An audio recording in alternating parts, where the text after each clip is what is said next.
que existem amigos que são mais chegados que irmãos. Aliás, amigos que na hora da angústia, se tornam irmãos. Em todo tempo amo um amigo e na angústia nasce o irmão. E o pastor Henrique César, um amigo que na hora da angústia revelou-se um grande irmão, esse príncipe de Deus. Quando eu crescer eu quero ser igual ao Senhor, meu amigo. Deus abençoe sua vida de maneira rica, poderosa, abundante, Senhor, e toda a sua casa, tá bom? Pastor Alisson também, outro amigo muito querido. Todos os irmãos aqui, Deus tem me dado o privilégio de ter muitos amigos no estado do Goiás, especialmente na cidade de Goiânia. Deus abençoe todos vocês, no poderoso nome de Jesus. Entre os amigos que Deus me deu aqui, estou acompanhado de um casal extraordinário, que é o Pedro e a Alessandra. Moram aqui, são meus amigos há muitos anos. Estavam comigo agora há pouco na igreja onde eu ministrei, fizeram questão de vir também. Deus abençoe vocês, amo a vida de vocês. Estou acompanhado da minha digníssima esposa, como já foi apresentada aqui, essa mulher linda, cheia de Deus, que em breve vai estar aqui também, permitindo o Senhor. Pastor Lucas, Deus abençoe o senhor, privilégio muito grande. Deus abençoe, chefe, deu tempo de pegar um finalzinho da ministração. Deus abençoe sua vida, Deus abençoe todos, no poderoso nome de Jesus. Deixa eu compartilhar uma palavra com vocês, rápida, objetiva, entre mentes, profética. João capítulo 6, por favor, a partir do verso 1. Evangelho que João escreveu, capítulo 6, do verso 1 ao verso 15. Texto extremamente conhecido. Evangelho conforme escreveu João, capítulo 6, do verso 1 ao verso 15. Eu estou usando aqui a versão Almeida Revista e Corrigida, a RC. Talvez você pode estar usando uma versão diferente aí, então vai mudar uma palavra ou outra, mas isso não vai interferir no sentido espiritual do texto. João capítulo 6, a partir do verso 1.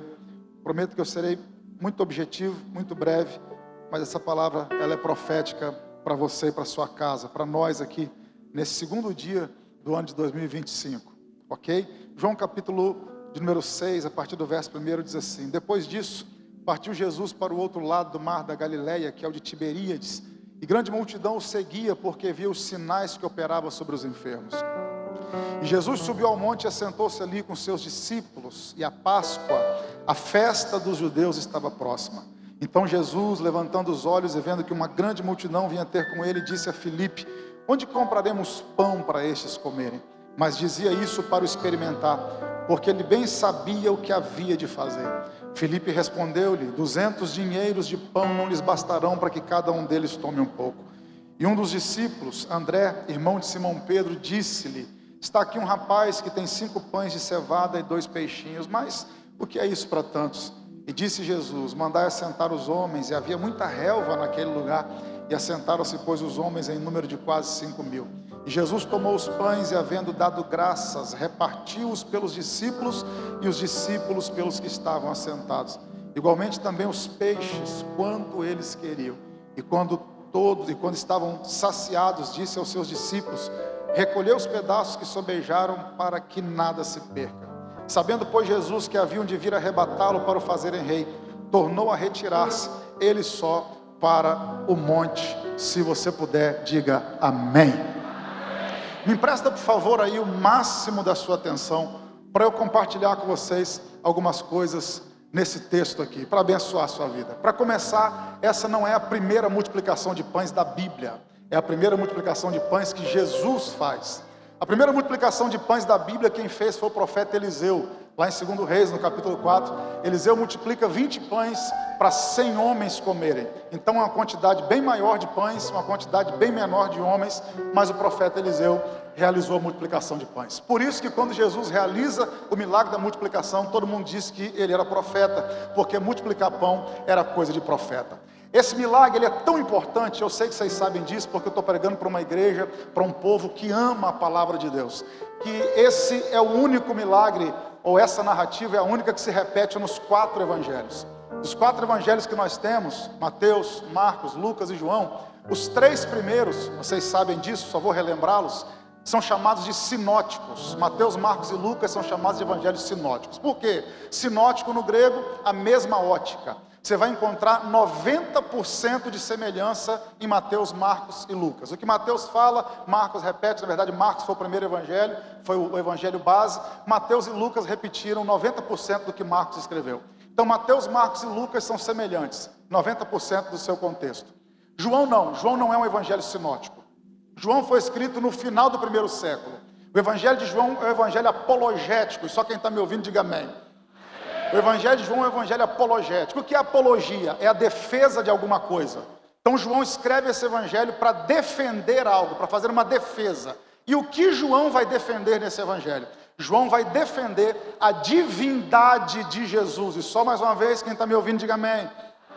João vai defender a divindade de Jesus. Esse evangelho foi escrito no final do primeiro século. Os outros evangelhos já circulavam pela igreja primitiva, já eram lidos nos cultos. Só que no final do primeiro século, a igreja primitiva começou a ser bombardeada por uma seita herética, o gnosticismo. E dentre as muitas coisas que os agnósticos pregavam, pastor Henrique César, uma delas é de que Jesus não era Deus. Jesus era um ser enviado por Deus. Por quê? Porque os gnósticos ou agnósticos não criam que alguma coisa boa pudesse vir da matéria. Então era impossível Deus se fazer homem. Logo, se Deus fosse homem, ele não era 100% Deus. Então eles acreditavam que Jesus era um ser enviado por Deus, igual os anjos também eram. E João viu que essa heresia estava ganhando muito espaço na igreja. Então João escreve esse evangelho para combater essa heresia. Por isso que Mateus traz a genealogia de Jesus, Lucas traz a genealogia de Jesus, Mateus foca na genealogia de Jesus a partir de José, Lucas foca na genealogia de Jesus a partir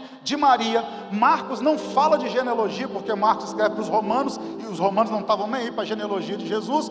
João não fala da genealogia terrena de Jesus. João começa seu evangelho não dizendo que Jesus era filho de Maria, ele começa seu evangelho dizendo, no princípio era o verbo, e o verbo não era um ser enviado por Deus, o verbo era Deus, e ele se fez carne e habitou entre nós. O propósito do evangelho de João é provar que Jesus é Deus. Sem querer ser chato, eu preciso que você fique comigo na palavra. O propósito do evangelho de João é provar que Jesus é... Só mais uma vez, o propósito do evangelho de João é provar que Jesus é... Por isso que João não chama milagre de milagre. João chama milagre de sinal. Se você reparou aqui o texto, João capítulo 6, verso de número 2, o texto diz que grande multidão seguia, porque viu sinais que operavam sobre os enfermos. Meu amigo Davi, Deus te abençoe, bom revê-lo, príncipe de Deus. Repare que o verso 2 diz que a multidão seguia porque viu os sinais que operavam. Se você começar a se lembrar da narrativa de João, você vai lembrar que João capítulo 2 diz que Jesus operou o primeiro sinal transformando água em vinho. Sempre que João fala de um milagre de Jesus, João não chama milagre de milagre, João chama milagre de sinal. Por que João chama milagre de sinal? Quer ouvir? Diga amém. Porque todo sinal é menor do que o objeto para onde ele aponta. Vou repetir porque eu ouvi um ó na direita. Todo milagre, todo sinal, ele é menor do que o objeto para onde ele aponta. Vou te dar um exemplo. Você está dirigindo o seu carro pelas ruas de Goiânia. Aí você vê uma placa escrita assim, Shopping Flamboyant. Quando você chega no Shopping Flamboyant, o shopping é do tamanho da placa? Me ajuda, irmão, vamos lá. O shopping é do tamanho da placa? Porque a placa era só um? Então todo sinal é menor do que o objeto para onde ele aponta. Por isso que João não chama milagre de milagre, chama milagre de sinal. Porque ele está dizendo o seguinte, isso aqui não é tudo que Jesus pode fazer. Isso aqui é só um, ele pode fazer muito.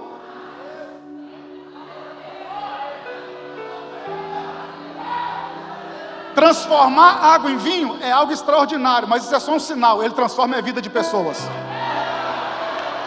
Curar o servo do centurião a 30 quilômetros de distância é só um sinal, ele cura da eternidade até a terra com a palavra só. Levantar um paralítico de 38 anos não é tudo que ele pode fazer, é só um sinal, ele cura a enfermidade da alma. Curar um cego de nascença não é tudo que ele pode fazer, ele cura a cegueira da alma. Multiplicar peixe e pão não é tudo que ele pode fazer, ele alimenta a sua alma. Ressuscitar Lázaro não é tudo que ele pode fazer. Um dia todos que morreram nele, ao ouvir da trombeta, ressuscitarão e terão o corpo glorificado. Porque João está dizendo, isso não é tudo que ele pode fazer, ele só veio aqui para mostrar sinais. Ele é muito maior do que isso. Não entendi, pastor Renan, vou melhorar então, vou aplicar na sua vida. Tudo que você viu em 2024 não é tudo que Deus pode fazer, foi só um.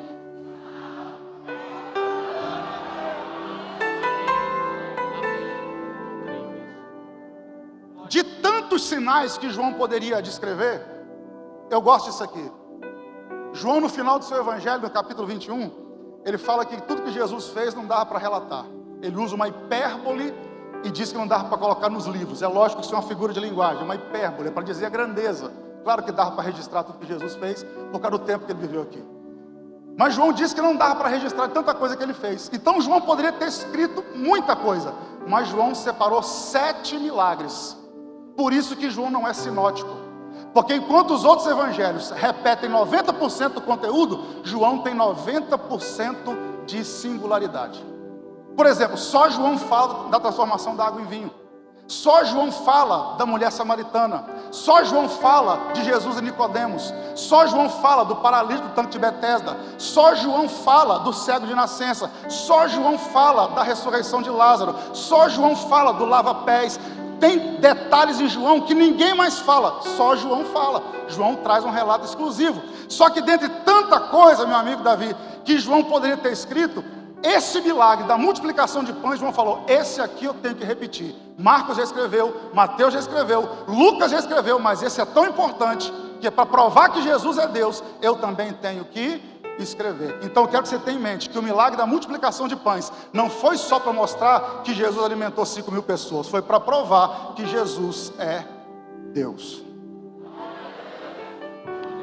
A narrativa de João sobre a multiplicação de pães tem um propósito: provar que Jesus é Deus. Por isso que ele começa o texto, eu vou ser muito breve, escrevendo o seguinte, preste atenção. Grande multidão o seguia, porque viu os sinais que ele operava sobre os enfermos. Verso 3. E subiu ao monte, assentou-se ali com seus discípulos. Aí João muda a narrativa. Aguça o ouvido, por favor. João muda a narrativa. João diz assim: e a Páscoa, a festa dos judeus, estava próxima. Aí volta para a narrativa e diz assim: então Jesus, levantando os olhos, vendo que uma grande multidão vinha ter com ele, disse a Filipe: onde compraremos pão para estes comerem? Parece que João muda de assunto. Ele diz assim: Jesus vai para o outro lado do lago da Galileia, sobe no monte, se assenta, a multidão vem ter com ele. Aí João insere uma informação: e a Páscoa estava perto. Jesus, vendo a multidão se aproximar, pergunta a Filipe: onde compraremos pão? Por que João cita a Páscoa no meio dessa narrativa? Porque ele quer provar que Jesus é? Me ajuda, irmão. Ele quer provar que Jesus é Deus. Por que ele está falando da Páscoa? Porque nós, quando falamos de Páscoa, nós cristãos, lembramos de quê? Do sangue do cordeiro no umbral da porta, no Êxodo. Só que a Páscoa não foi só o sangue do cordeiro. A Páscoa foi o start para Deus alimentar o povo 40 anos no deserto com o pão que descia do céu. Então, quando chegava a Páscoa, os judeus se lembravam de quê? Não só do sangue do cordeiro, mas também que Deus cuidava com o pão que vinha do céu. Então João está dizendo o seguinte: esse Jesus que alimentou essa multidão aqui, é o mesmo Deus que cuidou daquela multidão lá no passado. Ele quer provar que é o mesmo Deus. É o mesmo Deus, é o mesmo eu sou. Só que na mesma narrativa do capítulo 6 ele fala: eu sou o pão da vida. Lá no Antigo Testamento, Deus mandou o pão. Aqui o pão veio em carne e osso. Por isso que João fala da Páscoa. Por que João fala da Páscoa? Porque na Páscoa o povo lembrava do maná, e eles iriam sentir fome. E quando Jesus multiplicasse o pão, eles iam ligar imediatamente: Jesus faz o mesmo que Yahvé fazia no passado. Isso ajudaria eles a crerem que Jesus era o quê? Deus. Que Jesus era o quê? Que lição a gente aprende isso aqui? A melhor maneira de acreditar no que Deus vai fazer no futuro é lembrar daquilo que Ele já fez no passado. 3 glória, 2 amém, 1 aleluia. Vou repetir: a melhor maneira de aumentar a fé e crer no que Jesus pode fazer no futuro é lembrar daquilo que Ele já fez no passado. Se Deus cuidou de você em 24, em 23, em 22, em 21, se Ele cuidou de você desde que você nasceu, vai cuidar em 2025, vai cuidar em 2026, vai cuidar em 27, vai cuidar até o fim da sua vida. E só quem crê que Ele ainda cuida, ergue essa mão aí, faz aquele barulho que o diabo não gosta de ouvir, porque Ele vai continuar cuidando de você. Eu vim liberar a palavra para alguém. Tem 5 pessoas que acreditam nisso aqui, então recebe aí: o Deus que cuidou de você até agora vai cuidar de você até o final. Creia, acredite, Ele vai continuar cuidando de você. Gente que entrou aqui com o coração ansioso, apertado, angustiado. Será que a porta vai abrir? Será que o milagre vai acontecer? Será que Deus vai fazer? O Deus que cuidou de você até agora vai cuidar daqui para frente do mesmo jeito. Ele é Deus. É o que João está dizendo. A Páscoa estava perto, então lembre-se, Ele é o mesmo Deus que cuidou no passado, vai cuidar no presente. Aí João insere algo na narrativa que é maravilhoso. Olha o que João escreve aqui no verso 5. Então Jesus, levantando os olhos, lindo isso aqui, e vendo que uma grande multidão vinha ter com ele, disse a Filipe: onde compraremos pão para esses comerem? Mas, verso 6, dizia isso para o experimentar, porque ele bem sabia o que havia de fazer. Eu gosto dos detalhes, das minúcias de João. Olha o que João diz: a multidão vinha ter. Jesus, vendo a multidão, chamou para Filipe e falou assim: eles vão ter um problema. Eles vão precisar de pão. Como é que nós vamos alimentar eles? Só que o texto diz: ele já sabia o que iria fazer. Tem gente aqui que vai chegar em casa hoje e o problema vai estar lá te esperando. Amanhã, dia 3 de janeiro, o problema vai estar lá te esperando. Tem gente aqui que nem sabe, mas semana que vem vai ter problema te esperando. A boa notícia é: o problema nem chegou, Deus já sabe que ele vai chegar. E já tem uma solução para ele. Talvez Deus tenha me trazido aqui para dizer para alguns: descansa o seu coração. Nenhum problema pega Deus de surpresa.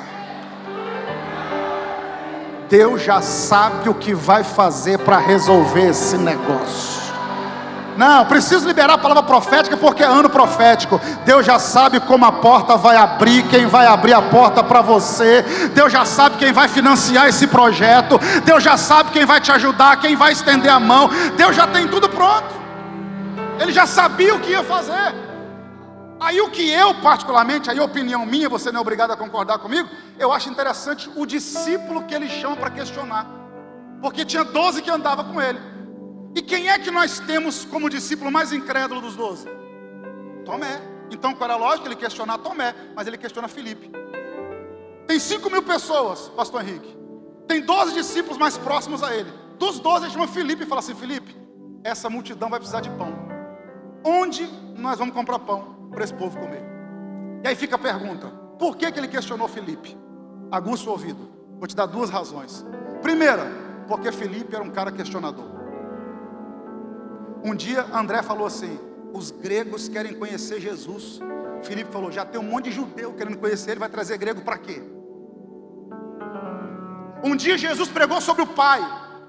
Jesus terminou de pregar sobre o Pai. Filipe falou assim: o senhor fala tanto do Pai e eu nunca vi o Pai. Jesus diz: ô Filipe, quem vê a mim vê o Pai, quem vê o Pai vê a mim e o Pai somos um. Então Filipe é um cara questionador. Aí Jesus diz: já que você é questionador, deixa eu ver como é que você reage quando é questionado. Porque tem gente que é assim: se fosse eu faria. Aí Deus te põe na situação para ver o que você vai fazer. Gostinho de bezetacil, vou repetir. Tem gente que é assim: se eu tivesse na liderança eu fazia. E Deus te coloca na liderança para ver o que você vai fazer.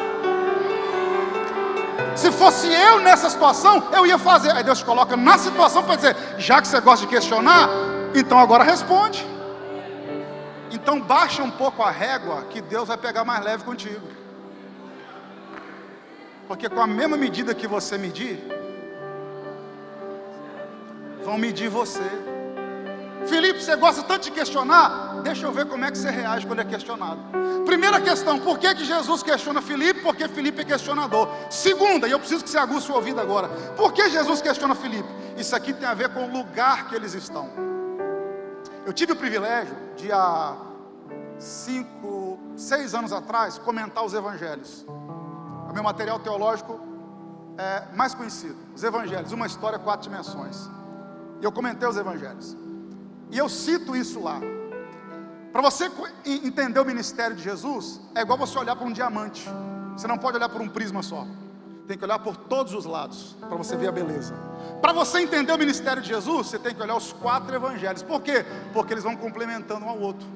Um traz informação que o outro não traz, e aí de repente você consegue fechar o quebra-cabeça. Você não precisa abrir a sua Bíblia, mas eu vou ler para você. João diz que eles estão do outro lado do mar da Galileia, que é o de Tiberíades. O nome do lago muda de acordo com o lado que se está. Então João traz uma informação, eles estão em Tiberíades. Mas Lucas traz uma informação mais precisa ainda. Lucas capítulo 9, verso 10, é o mesmo milagre, primeira multiplicação de pães. Mas olha o que Lucas escreve. Lucas 9, multiplicação de pães, verso 10. Quem está me ouvindo, diga amém. Olha o que Lucas escreve: regressando os apóstolos, contaram-lhe tudo o que tinham feito, e tomando-os consigo, retirou-se para um lugar deserto de uma cidade chamada Betsaida. Então João diz, eles estão do outro lado do lago, eles estão em Tiberíades. Aí Lucas diz, em Tiberíades eles estão próximo à cidade de Betsaida. O que isso tem a ver com Filipe? Simples demais. João capítulo 1, verso 44. O que diz João 1, 44? Eu vou ler para você. João 1, 44 diz o seguinte: e Filipe era de Betsaida. Opa, glória. Onde é que eles estão? Eles estão na cidade de Betsaida. E Filipe nasceu aonde? Betsaida. Jesus diz, já que você nasceu aqui, onde é que tem padaria para comprar pão? Não entendi, vou melhorar. Já que você é daqui, você tem que ter uma solução para os problemas que surgirem aqui. Por quê? Porque Deus te colocou aonde você está, não para ser um causador de problemas, mas para ser um resolvedor de problemas. Você acha que você mora onde mora por acaso? Que você estuda onde estuda por acaso? Congrega onde congrega por acaso? Trabalha onde trabalha por acaso? Crente não crê em acaso. Crente crê em quê? Em provisão de Deus, em controle de Deus. Você só está aí porque Deus te plantou. E existem problemas que estão acontecendo aí, que você vai ter uma resposta para esse problema. Tem alguém comigo nessa palavra? Eu vou liberar. Deus vai te dar uma resposta para o problema do lugar onde você está. Essa família está com um problema, Deus vai te dar uma solução para esse negócio. Lá naquele emprego, naquele trabalho tem um problema, Deus vai te dar uma solução para aquele negócio. Você está onde está para ter uma resposta para as questões que surgirem aí. Você é daqui, Filipe, então você tem que saber onde comprar pão. Onde compraremos pão para esse povo comer? E olha que interessante, Jesus pergunta, onde compraremos? Ele já sabia o que ia fazer. Resposta de Filipe no verso 7: 200 dinheiros de pão não lhes bastarão, para que cada um deles tome um pouco. Jesus não perguntou como, ele perguntou onde. Eita glória na esquerda, vou repetir. Jesus falou, onde vamos comprar pão? Filipe falou, como nós vamos comprar pão? Deus nunca vai te dar um onde sem te dar o como. Se Ele te deu a direção, Ele manda a provisão. Esse é o problema, pastor Henrique. Deus dá a direção e a gente quer saber como vai acontecer.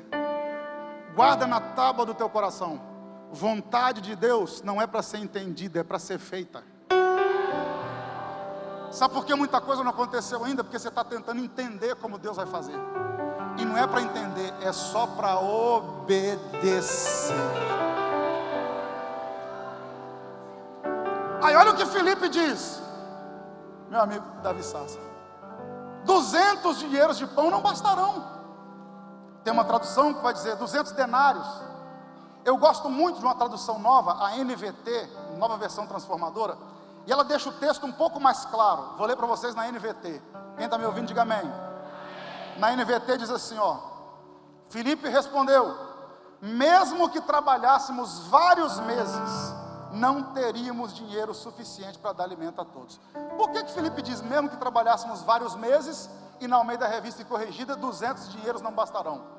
Porque o que Filipe está dizendo é o seguinte, lá em Mateus, se não me falha a memória, 20, verso 2, diz que o salário de um trabalhador comum na Judéia era um denário. Um denário, salário de trabalhador comum. Jesus diz, tem 5.000 homens aqui, fora mulheres e crianças, precisando comer pão. Como é que nós vamos alimentá-los? Aí Filipe diz assim, 200 dinheiros, ou vários meses. Jesus, tem até jeito de resolver esse problema, mas eu teria que trabalhar pelo menos aí 8 meses. tem um problema agora. Jesus disse: Felipe, como é que nós vamos resolver esse problema agora? Felipe diz: me dá 8 meses. Me dá 8 meses que eu vou trabalhar para resolver. E nós somos assim. O problema está acontecendo agora e a gente joga a solução para o futuro. Você quer ver? O ano já começou, mas tem gente dizendo assim: só vou começar depois do carnaval. Porque nós somos especialistas em jogar tudo pro futuro. 2025 não vai dar, mas 2026 ninguém me segura. Ó, a dieta, olha como é que Deus me usa. Eu amo o culto da virada. Quem gosta de estudar comportamento humano, culto da virada é perfeito, Davi. O cara olha no relógio e começa: falta 10 segundos, ninguém me segura. Falta 9, vou mudar de vida. Falta 8, sai da frente, Satanás. Falta 7, vou emagrecer 20 quilos. Falta 6, eu vou para academia. Virou o ano, vou começar a dieta dia 2, porque tem rabanada e Coca-Cola. Mas no dia 2 eu começo. Porque nós somos especialistas em colocar tudo para frente. Mas o problema está agora. O problema está aqui hoje. E Felipe está dizendo: me dá 8 meses que eu resolvo. E eu sei que Deus trouxe gente aqui para dizer: até quando você vai protelar a solução desse problema? Por que você não pega esse telefone e liga logo para essa pessoa e resolve esse negócio? Marca logo esse gabinete. Tenha logo, deixa eu te dizer, por experiência própria, 23 anos de estrada, 42 anos de vida. As nossas maiores vitórias estão nas conversas mais difíceis que nós temos que fazer. Enquanto você fugir e protelar, não vai ter multiplicação, não vai ter resposta, não vai ter milagre. Chega de jogar para o futuro. Nós colocamos tudo na conta do tempo. Jesus entra em Betânia. O senhor conhece muito melhor o texto do que eu, pastor. Jesus entra em Betânia, Marta sai correndo e vai ao encontro dele e diz assim: se o senhor estivesse aqui, meu irmão não teria morrido. Marta começa o diálogo com Jesus, colocando a solução aonde? No passado. Até tinha jeito, mas só se o senhor estivesse. Tem gente que é assim: até daria certo em 2023, 2022 teria dado certo, agora não dá mais. A gente coloca no passado. Aí Jesus diz assim: calma, Marta, seu irmão há de ressuscitar. Ela vai e quer dar uma de teóloga para cima de Jesus. Diz assim: eu sei, Jesus, que ele há de ressuscitar naquele grande dia. E é dia com D maiúsculo. Ela está falando do dia da ressurreição, porque ela crê na ressurreição. Então olha a conversa de Marta com Jesus. A solução estava no passado, mas já que o senhor não chegou, agora a solução está no futuro. Tem gente que é assim: não deu certo ano passado, mas vai dar certo o ano que vem. Aí Jesus diz: ô Marta, você não entende nada de teologia. Ressurreição não é um dia, Marta. Ressurreição é uma pessoa. Eu sou a ressurreição e a vida. Sabe o que Jesus está dizendo? Pode chegar o dia que quiser no calendário, se eu não estiver presente, não tem milagre. Então para de colocar na conta dos dias e começa a confiar naquele que disse: antes que houvesse dia, eu sou e não há quem faça escapar das minhas mãos. Você está preocupado com o dia da consulta, com o dia da entrevista, com o dia que vai acontecer, e ele está dizendo: pode chegar o dia que quiser, se eu não estiver presente não vai ter milagre. Eu tenho uma boa notícia para te dar: ele está aqui hoje dizendo: é hoje que eu tenho solução para o que você precisa. Alguém acredita nisso e pode me ajudar a adorar Jesus aí, porque eu já estou concluindo, mas quem sabe hoje é o dia de acontecer na sua vida. Hoje é o dia da resolução desse negócio.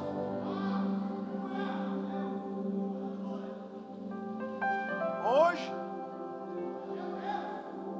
Felipe diz assim: Senhor, 8 meses de trabalho, vários meses, 200 dinheiro não bastarão. Verso 8, e um dos discípulos, André, chegou para salvar o culto. André, irmão de Simão Pedro, disse: está aqui um rapaz que não tem 200 dinheiros, mas tem 5 pães de cevada e 2 peixinhos. André está dizendo o seguinte: não estou contando com o que não tem, estou apresentando o que tem. 200 dinheiro não tem não, mas 5 pães e 2 peixinhos, se o senhor quiser, está na mão. Uau! E a resposta de André estava perfeita, até aqui. Mas aí ele teve que dar a opinião dele. Ponto e vírgula. Mas o que é isso para tantos? Era só dizer, tem 5 pães e 2 peixinhos. Ele falou, tem 5 pães e 2 peixinhos, mas não vai dar para nada. Muita coisa não acontece por isso. Que a gente fala assim, ó, até tenho, mas não acredito que pode sair alguma coisa daqui. Até tenho, mas eu acho que não vai dar certo. Eu até tenho alguma coisa aqui, Jesus, mas acho que daqui não vai sair nada. E por que que André não acredita que pode ser alguma coisa daqui? Olha o detalhe que João dá. João é maravilhoso. João diz o seguinte, eram 5 pães de cevada e 2 peixinhos. 5 pães de cevada e 2 peixinhos. Me ajuda sem querer ser chato. Os pães eram de quê? Só João dá essa informação. João diz o produto que o pão era feito. E ele diz, eram 2 peixinhos.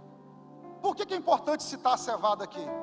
Porque se não me falha a memória, em 1 Reis, capítulo 4, verso 28, diz que Salomão alimentava os seus cavalos com cevada.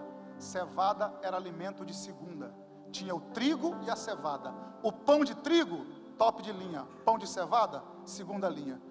André está dizendo, até tem pão, mas não é de boa qualidade, é de cevada. Tem gente que nem come isso, só cavalo que come. Eita Jesus na direita, glória a Deus, vou repetir. André está dizendo, até tem alguma coisa, mas eu acho que daqui não dá para ser. Por quê? Porque não é de tão qualidade assim. É de segunda linha, é baixa renda, é de cevada. E muitas vezes nós não acreditamos que alguma coisa vai acontecer, porque nós mesmos preterimos aquilo que temos.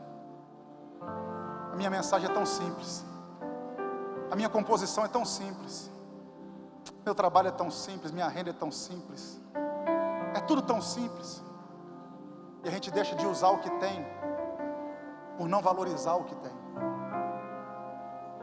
Eu tenho uma boa notícia para te dar. Deus é especialista em usar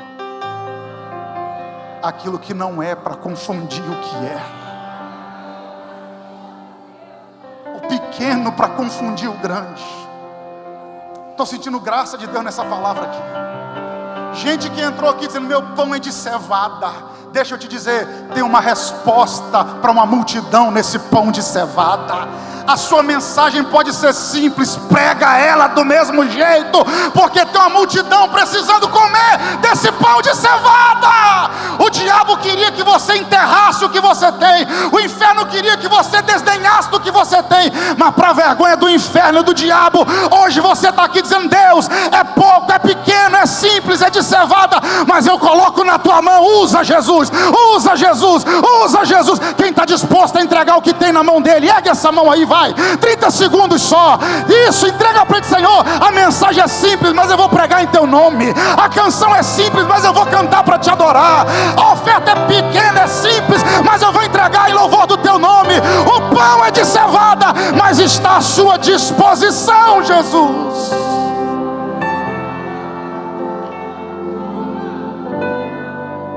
Aleluia, aleluia, aleluia. Deus é especialista em usar pão de cevada. Delere manda rawaje, irimi candarawase.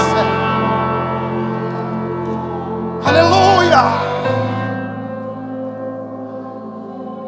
Há 25 anos atrás, quase. Sabe o que eu tinha de material de estudo? Uma Bíblia de estudo Almeida e um dicionário de Orlando Boyer, que ele é francês, ou Orlando Boyer, como você queira. Material de estudo que eu tinha, era o melhor que eu tinha. Uma Bíblia de estudo Almeida, que eu comprei com muita dificuldade, parcelado em pelo menos as 3 ou 4 vezes, e um dicionário de Orlando Boyer. Era o material que eu tinha para estudar. Mas quando alguém perguntava assim, você pode pregar? Eu digo, posso. É meu pão de cevada. Mas eu estou dizendo, usa Jesus. Usa Jesus. Usa Jesus. Talvez você está com medo de usar o que Deus te deu. Está constrangido em usar o que Deus te deu. Ele é especialista em usar pão de cevada. Você está comigo nessa palavra? Já estou concluindo. Estende a mão como quem tem alguma coisa na mão. Isso aqui é profético. Eu declaro: Deus vai usar o pão de cevada que está na sua mão. Recebe essa palavra aí, vai. Recebe essa palavra. Deus vai usar o pão de cevada que está na sua mão. Me ajuda aí, pela primeira vez eu vou incomodar quem está do seu lado. Provoca uns 4 ou 5 e fala assim: ó, ele vai usar o seu pão de cevada. Diga aí, ele vai usar o pão de cevada. É simples, mas ele vai usar. É pouco, mas ele vai usar. Muita gente desdenha, mas ele vai usar. É o seu melhor, é isso que ele vai usar. Cadê você que está com o pão de cevada na mão essa madrugada? Cadê você? Tem 10 pessoas aqui para receber essa palavra. Tem 10 pessoas aqui para receber. Se tiver, ergue essa mão santa aí. Faz aquele barulho que o diabo não gosta de ouvir. Deus está dizendo: eu quero usar o que você tem na mão, por mais simples que seja. Eu quero usar o que você tem.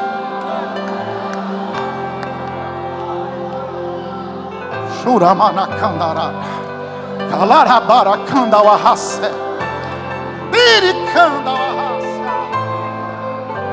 Eleuemanda Cássia. É simples, é de cevada, mas está na mão.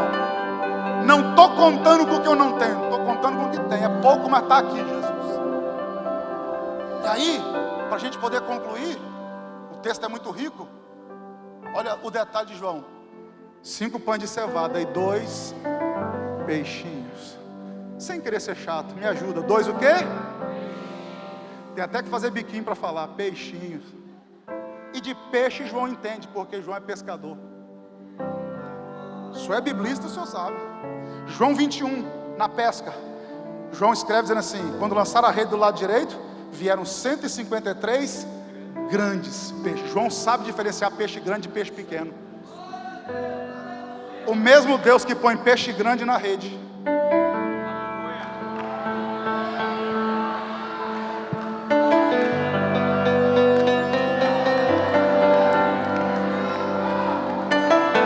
multiplica peixe pequeno.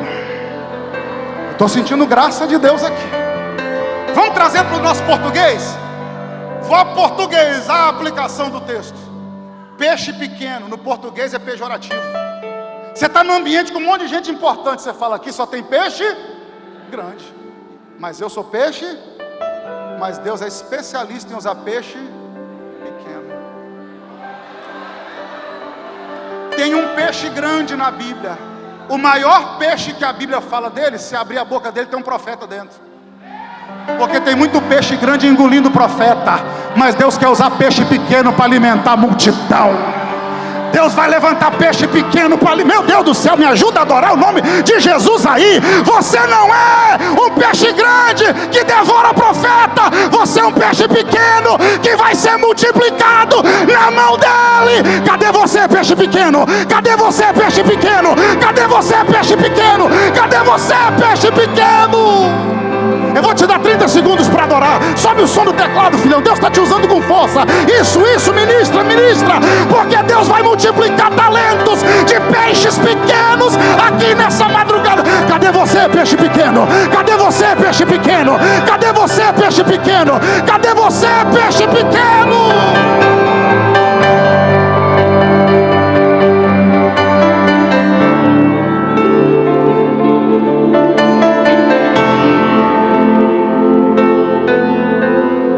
Pode se assentar. Eu tenho 10 minutos. Pastor Henrique, meu nobre amigo, meu professor. Primeira vez que eu fui a Israel. O senhor já foi a Israel? Nós vamos junto. O senhor já foi, pastor Davi? Já. Do lado do mar de Tiberíades, ali na região do Monte da Bem-aventurança, tem um restaurante que a gente come o peixe de São Pedro. Eu, mineiro, curioso que só, fui comer o peixe. É o mesmo que a tilápia nossa aqui. Quando eu comecei a comer o peixe, detalhe, pagaram por essa caravana. Senti uma inveja pairando aqui assim agora. E eu comendo o peixe, lembrei da multiplicação. Aí, pastor Lucas, primeira pergunta que eu fiz para o guia. O guia, um judeu messiânico, ele não era um judeu ortodoxo, não era messiânico, um cara inteligentíssimo, um argentino. Falei assim: amigo, me tira uma dúvida. Jesus multiplicou peixe e pão por aqui. Ele falou: segundo a Bíblia, foi por aqui. Falei, como é que esse povo comia esse peixe? Como é que era esse negócio? Era sushi? Primeiro Mac Fish da história, pão com peixe, Jesus que inventou. Aí ele explicou, falou, pastor, é o seguinte, pesca-se o peixe, quando traz ele para a terra, trazia antigamente, primeira coisa que fazia, cortava a cabeça do peixe e tirava as entranhas. Por que cortar a cabeça? Porque o peixe apodrece pela cabeça. Você vai no mercado comprar o peixe, primeira coisa que você olha, os olhos e a guelra, que faz parte da cabeça. O peixe começa a apodrecer pela... Por isso que Paulo disse, pensa no que é do alto. Porque tem gente apodrecendo por aqui, ó. Apodrecendo pelo olhar. Quando assustar, já apodreceu todo. Corta a cabeça do peixe, arranca a entranha. Aí faz o quê? Aí o guia me explicou, Davi. Coloca no sal grosso e mergulha no azeite. Tipo a sardinha enlatada que a gente tem aqui. Falei, então está explicado. O peixe que o moço levou estava no azeite. Ele falou, Aí eu descobri, o peixe pode ser pequeno, mas se tiver no azeite, Deus usa com força. Você é peixe pequeno, mas está essa madrugada mergulhado no azeite. É por isso que Deus vai te usar, peixe pequeno.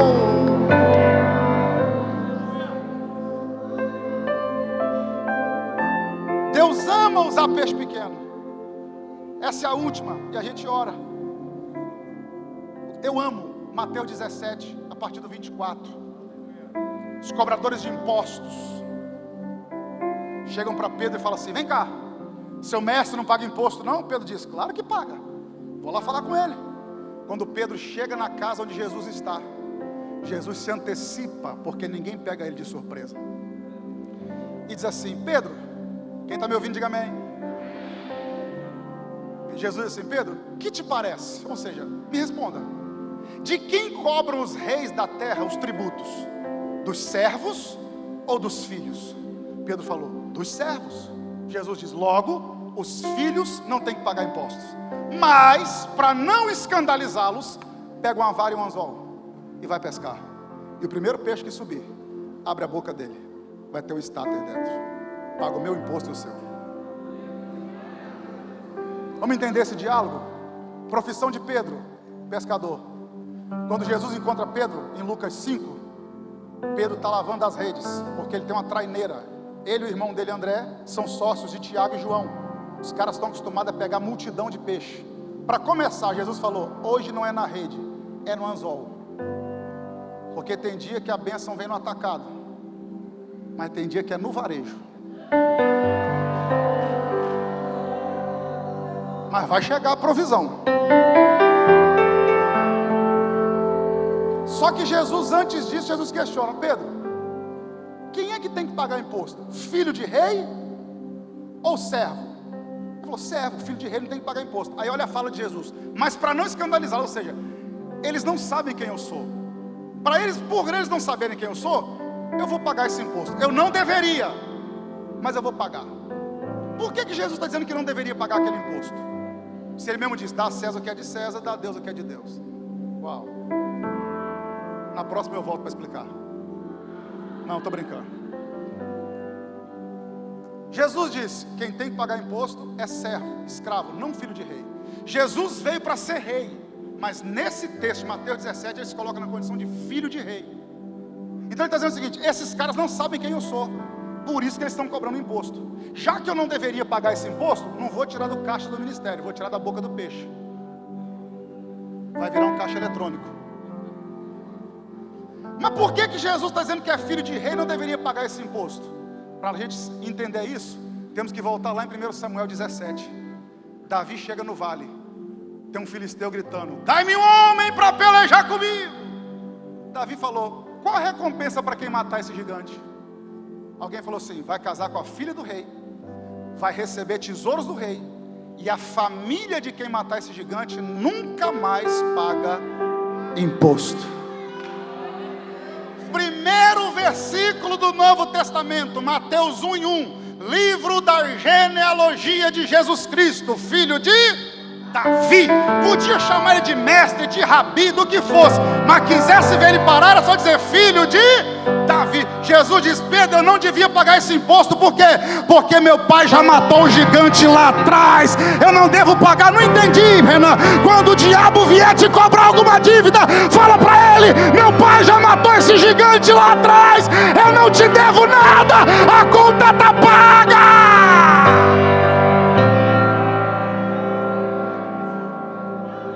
Você está comigo nessa palavra? Provoca uns 4 agora e fala assim: a conta está paga. Tetelestai.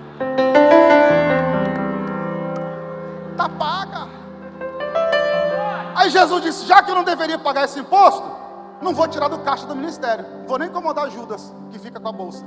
Pedro, pega a vara e o anzol e vai pescar. Uau. E Pedro é pescador. Aí Jesus vai usar com Pedro uma linguagem que só pescador entende. Infelizmente, no último dia 27 agora, completou 7 meses que eu perdi meu pai, irmão João. Meu pai me ensinou a pescar muito cedo.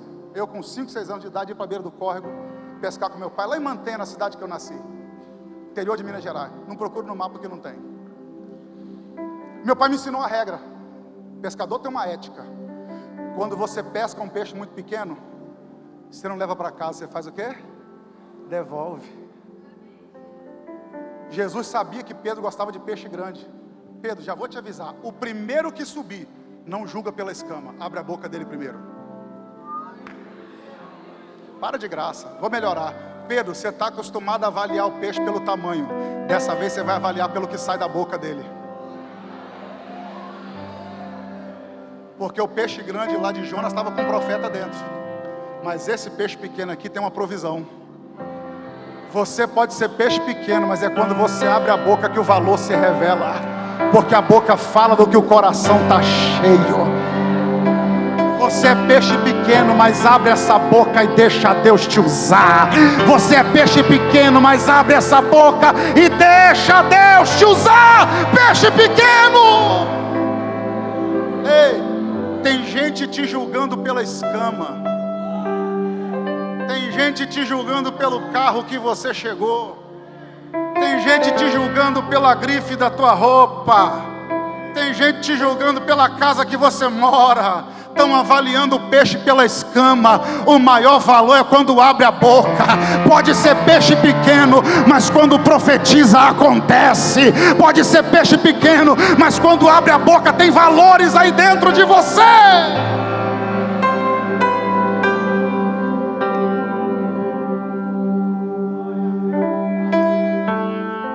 Tem 5 pães e 2 peixinhos. Jesus disse: me dá. Levantou, deu graça, partiu, entregou para os discípulos. Os discípulos repartiram para a multidão. Na minha opinião, você não é obrigado a concordar comigo, a dinâmica desse milagre foi o seguinte: o peixe não multiplicou na mão de Jesus, o pão não multiplicou na mão de Jesus. O texto é muito claro. Ele levantou, deu graça, partiu, entregou para os discípulos, e os discípulos para a multidão. Marcos e Lucas dão 2 detalhes. Dão um detalhe igual. Eles dizem que Jesus mandou dividir o grupo de 5.000 em turma de 50 e de 100. Falou: agora alimenta eles. Conta básica da gente fazer: 5 pães. Quantos pães eram? Quantos discípulos? 12. Divide 5 por 12, por favor. Não é uma conta redonda. Dá menos de meio pão na mão de cada um. Jesus pegou o pão, partiu, pegou menos da metade e deu na mão de cada um. Imagina Tomé pegando meio pãozinho, Davi. É para fazer o que isso aqui, Jesus? Dividir com aqueles 100, e depois com os outros 100, e depois com os outros 100. Vai dar nem para mim. Mas se ele falou, vontade de Deus não é para ser entendida, é para ser pensamento meu. Como é que o pão multiplicou? Vai acabar agora, mas se ele mandou, opa, sobrou. Não, mas agora acaba. Não, ainda sobrou. Não, mas agora vai acabar. Não, mas sobrou. Não, agora vai acabar. Não, mas ainda sobrou.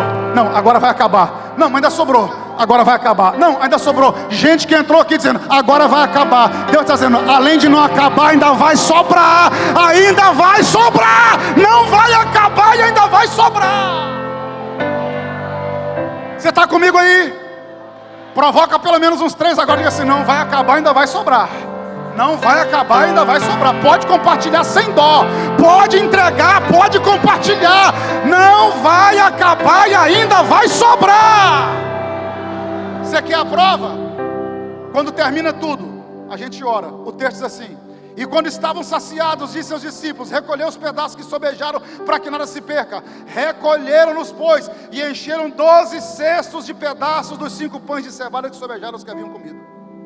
Vendo aqueles homens o milagre, começaram a seguir Jesus. Jesus vai para um lugar deserto, porque querem fazer dele rei. Detalhe: eles dizem que sobraram, os evangelistas dizem que sobraram 12 cestos de... Me ajuda, 12 cestos de pães. Quantos cestos de peixe sobraram? Não tem. Marcos cita que sobrou peixe, mas não diz a quantidade. Mas pão tem uma quantidade, 12 cestos. Pergunta: por que sobrou mais pão e menos peixe? Por que sobrou mais pão e menos peixe? No reino de Deus tem uma lei chamada lei da proporcionalidade. Foi Paulo quem falou: quem semeia muito, colhe muito. Quem semeia pouco, colhe pouco. O que foi semeado mais? Pão ou peixe? Então o que sobrou mais? Então semeia aquilo que você quer que sobre. O problema é que você retém o que você quer que sobrar. Não é. O que você quer que sobre, você não tem que reter, você tem que compartilhar. Sobraram 12 cestos de pães, mas não sobraram 12 cestos de peixe. Por quê? Primeiro, porque foi semeado mais pão. Segundo, porque pão todo mundo come. Agora peixe, nem todo mundo come. Pão é universal. Qualquer lugar do mundo que você for tem pão, mas nem todo restaurante você vai encontrar o quê? Peixe. Imagina os discípulos: tem pão e peixe, o que você quer? Eu quero pão. Peixe? Não, obrigado, eu tenho alergia, eu não como. Você quer um peixinho com azeite? Não, obrigado, eu não gosto de peixe, eu gosto só de pão. A maioria das pessoas, quase que a totalidade, gosta de pão, mas nem todo mundo gosta de peixe. Agora faz um teste. Vai no nutricionista, no nutrólogo, procura um profissional e fala assim: eu preciso cuidar da minha saúde, preciso emagrecer. Primeira coisa que ele vai mandar você cortar, mas vai te mandar comer?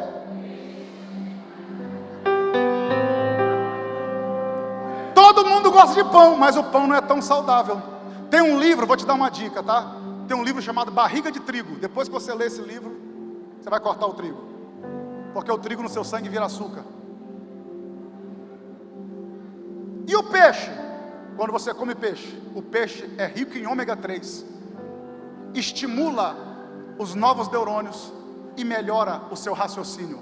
Qual a diferença entre o pão e o peixe? É que o pão é alimento para a barriga, peixe é alimento para...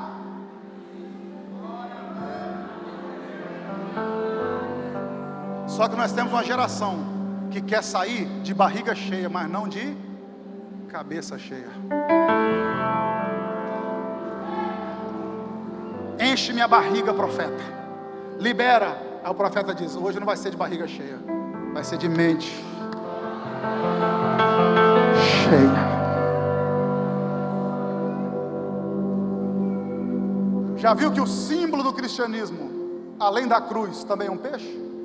Por que tem um peixinho no carro, um peixinho no chaveiro? Por que a gente usa o peixe como símbolo do cristianismo? Porque quando a igreja começou a ser perseguida, final do 1º século, os irmãos pegaram uma frase em grego: Jesus Cristo, Filho de Deus, Salvador. Ou Jesus Cristo, Salvador, Filho de Deus. Não muda a ordem.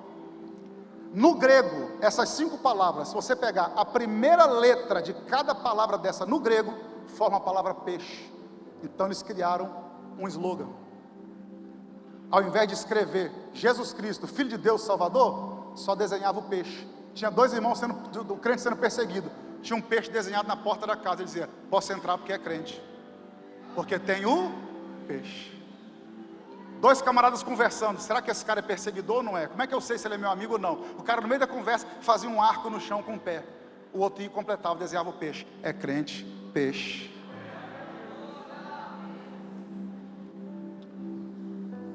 Sobrou pão, porque todo mundo quer pão, mas nem todo mundo quer. Eu declaro que 2025, Deus não vai encher só a sua barriga, Deus vai encher a sua mente.